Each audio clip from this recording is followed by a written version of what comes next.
Hi guys, the Benidorm enthusiast here, and 2026 is just around the corner. How time flies. First off, I want to wish you all a very happy new year.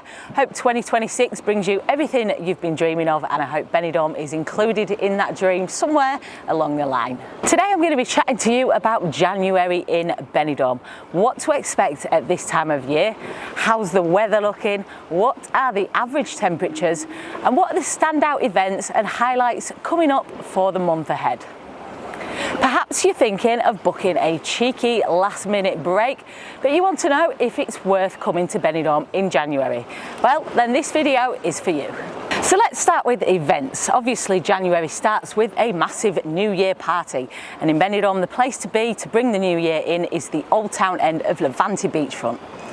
Down there is a huge street and beach party. There are stages, live DJs and screens set up right the way down the promenade to stream the countdowns and celebrate both the Spanish and the British New Year. Yes, that's right, here in Benidorm we do it twice. We'll be down there and we'll be posting some short videos on here and on our other socials to show you how the celebrations go down. New Year's Day, there's a symphonic orchestra concert at the Culture Centre. This is brought to you by the Musical Union of Benidorm, and it's in the evening, so you've got plenty of time to work off those hangovers beforehand.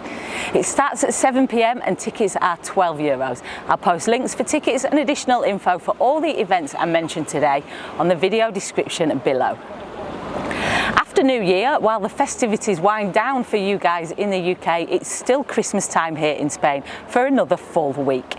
That's because here in Spain we celebrate the Three Kings, and this is a huge part of the Spanish Christmas. The Three Kings festivities, Los Reyes Magos, is still to come. It's celebrated over 2 days, the 5th and the 6th of January, and this is all about recognising and honouring when the Three Kings, or the Three Wise Men, Melchior, Caspar and Balthazar, travelled to visit baby Jesus and brought him the symbolic gifts of gold, frankincense and myrrh. On the night of the 5th of January, in pretty much every town and city in Spain, there's a parade to depict the arrival of the Three Kings. This is called the Cabalgata de Reyes, the Three Kings Parade, and it's one of the most eagerly awaited events of the whole year. Floats filled with colour and lights carry the Three Kings through the towns and fill the streets and the people with magic and joy. It's emotional, especially when it comes to the kids who are so excited to see the Three Wise Men arriving. Benidorm's parade is absolutely fantastic. It's a must-see if you are in Benidorm at the time. This year the 5th falls on a Friday, and the parade starts around 6 p.m. from Parque Elche, also known as Dove Park. That's over on the Poniente side of the Old Town. Travels up the Avenida Almendros to the back of the Old Town, then comes back down to the Levante side of Benidorm via Calle Rusafa. From here it makes its way to the Town Hall Square, Plaza M. Reyes de España, and it continues through to the park behind the Town Hall and ends at the Auditorio Julio Iglesias. That's the big amphitheatre in the park. It usually arrives there around 8 p.m-ish, so if you prefer to watch it from that end rather than the start, then that's the time to be around there. But do bear in mind it gets extremely busy, so be aware you're going to be in with some big crowds. The next day, then, the 6th of Jan, is King's Day, and it's a public holiday throughout Spain. This is the day when most Spanish kids will receive their presents. They will have written letters to the Three Kings, and the idea is that when the Three Kings travel through the towns of Spain, they bring the presents with them, as they did when they visited the baby Jesus. So the 6th is a day spent with the family, and many will start the day enjoying a cake, which is called Roscon de Reyes. It's a ring-shaped cake with a creamy filling and candied fruit on top, giving the appearance of a jewelled crown. Hidden inside the cake there will be a bean and a figurine. The person who gets the slice with the bean must buy next year's cake, and the person who gets the slice with the figurine is the king and gets to wear the paper crown that comes with the cake. Eating cake for breakfast, right up my street, that tradition is. So if you've seen the videos we've done this December showing you the festive areas in Benidorm, places like the Christmas Plaza with the ice skating rink, the Christmas house with all the lights, and the Christmas market, now these can still be enjoyed until after Kings, so until the 7th of January. Then it's all done and dusted, Christmas is over, and the January sales will commence, so it's time to go grab yourselves a bargain in the shops. So after the Christmas crowds disperse, what's the rest of January like in Benidorm? Well, it is generally one of the quietest months when it comes to tourism numbers.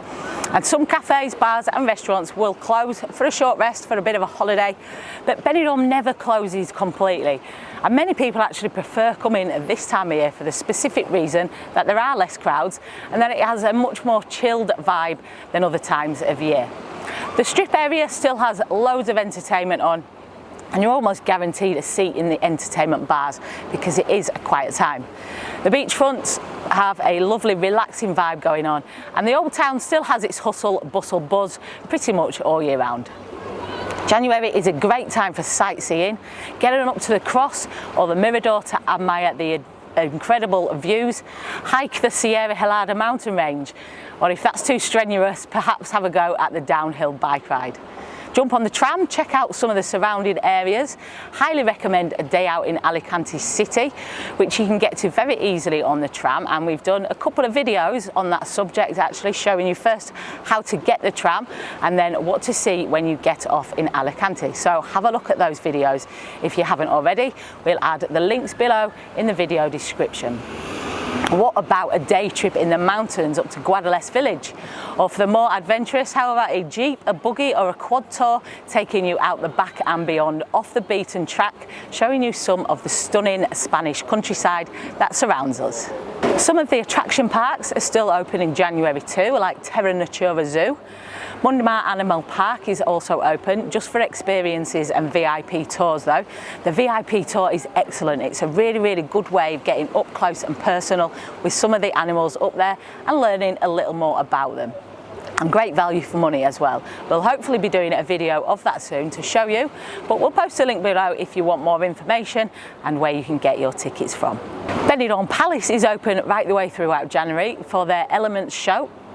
This is a world-class variety production involving dancing, singing, magic and acrobats, all inspired by the 4 essential elements: water, fire, earth and air. You can catch Elements on Tuesday, Thursday, Friday and Saturday nights. Check the video description below for a link to buy your tickets. What about sports events in January? Well, the local football season restarts after the winter break, and there are 2 home fixtures for CF Benidorm in January, one on the 11th and one on the 25th. Benidorm starts the second half of the season sitting top of the table, but it's tight at the top, just 5 points separating the top 3 sides. So a promotion battle is definitely on this year. If you want to go and watch Benidorm play at the Guillermo Amor, just drop me an email at thebenidormenthusiast@gmail.com. I am an official ticket distributor for the club, so I can sort your tickets and tell you the best way to get to the ground from wherever you're staying. Another massive sports event in January in Benidorm is the Cyclocross World Cup on the 18th of January. Now, I'll be honest, I know absolutely nothing about this sport except that it's some kind of off-road bike racing and that the World Cup is a really big deal for those that follow the sport. So it is fantastic that we get to host this event in Benidorm. And if you fancy taking part or just spectating, you can. Check the link below for additional info. I think that's about it for the main events for the month ahead. There is always loads going on in Benidorm, no matter what time of year it is, always something to do. If you're looking for a private transfer from the airport to Benidorm at a great price, that's something I can also help you with. The prices are fantastic for big groups, working out at as little as around €8 each for the biggest groups. It really is a no-brainer to book a private transfer if you're a group coming in 2026, because you avoid all the waiting around at the airport for the other people and all the driving all the way around the resort to the other hotels before you get to yours. So again, get in touch with me by email if you want a quote for a private transfer at thebenidormenthusiast@gmail.com. Okay, so on to the weather. Well, December surprised us all with the weather this year, and not in a good way. It's been pretty terrible, to be honest. The coldest Christmas period for around 100 years and the wettest Christmas day for at least 10 years too. It was a shocker, to be fair. Very different to what was forecast if you go back a month ago to the end of November. There was no rain forecast on the monthly outlook, but unfortunately that forecast was completely wrong. It's looking like there may be some more rain on the way too. New Year looks to be dry and mild, but the first weekend of 2026 could be a wet one. From midweek, it's looking nice and sunny but cold, with temperatures peaking at just 13 degrees. That's pretty unusual for January. The average highs are normally around 16, 17 in Jan. The nights do get very cold and drop into single figures, but 13 is definitely not the norm for the daytime. However, I'm not taking much notice of the long-term forecast for the rest of the month. It's showing pretty mixed at the moment. Sun, clouds, showers, temperatures all over the place. But as I always say, for anything more than a few days in front, the weather in Benidorm is very difficult to predict. It changes so quickly, as we have seen last month, for the worse. It's changed in December, but it can change for the better as well. So let's hope that is the case for January and we get some warmer weather heading this way. Do bring lots of layers if you're coming out, as soon as the sun comes up, the temperatures do jump up quite a bit, but that also means it drops very quickly when the sun goes down. So if you have layers, cardies, hoodies, then you can always put them on or take them off. Scarf is an essential bit of kit for Spanish winter weather as well. Just keeping a light scarf in your pocket, ready to whip out when the sun goes down, can make a massive difference to you not feeling that chill factor. Right guys, I think that's about it for today. Once again, I want to wish you all a very happy new year. We've got some interesting videos coming up to start 2026 with. One focusing on the outlook of the year ahead. Will it be another bumper year, or will 2026 be the year people say enough is enough? We've also got a video in the pipeline looking at the refurb projects for 2026, what's going to be new for Benidorm with respect to bars and hotels and all sorts of things like that, as well as our regular walkabouts and interviews and area tours. So if you have actually got anything that you'd like to see on the channel in 2026, let us know in the comments. We're always open to new ideas. At the end of the day, we make these videos for you, so let us know what you would like to see. Thanks for watching guys. Please subscribe to the channel. It really helps us out by helping us reach a wider audience, and it doesn't cost you a single penny. We would really appreciate it if you hit that subscribe button, and also check us out on Facebook, Instagram and TikTok at the Benidorm Enthusiast. Stay positive and stay safe.